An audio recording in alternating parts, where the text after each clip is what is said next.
Tag-ulan na, pahirapan na naman ang paglalaba at pagpapatuyo ng mga damit. Kaya ang iba, diretso laundry shop na para siguradong tuyo ang labada.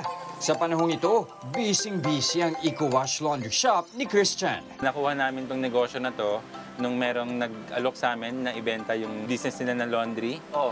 Pandemic noon, nung naisipan ko na i-start ito. Hindi ka ba natakot na sasaluhin mo yung negosyo niya? Nagsara nga siya kasi pandemya. Nakita ko yun as opportunity kasi alam ko naman na ang laundry shop, one of the basic necessity yan ng tao.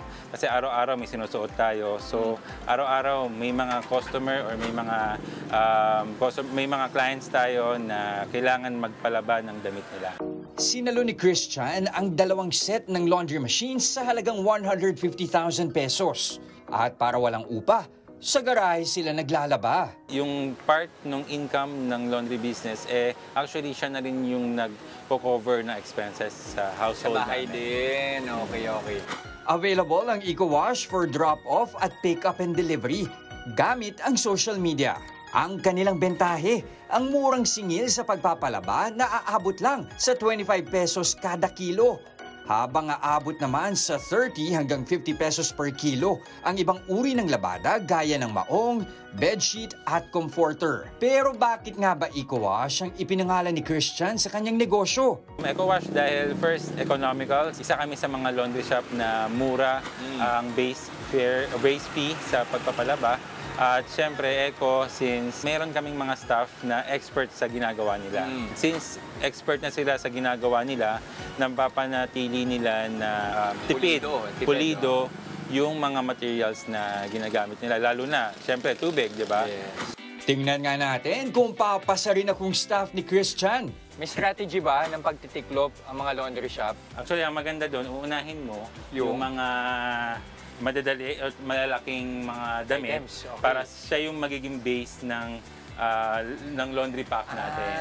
Pero dito ako interesado, ano ba yung tamang pagtiklop sa mga t-shirt?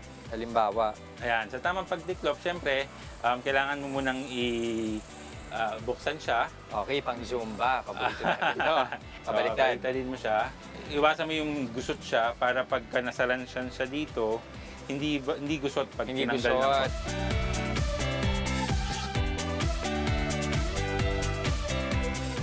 Tama yan. Okay. Ano? Pwede na akong gumawa ng sarili kong laundry shop.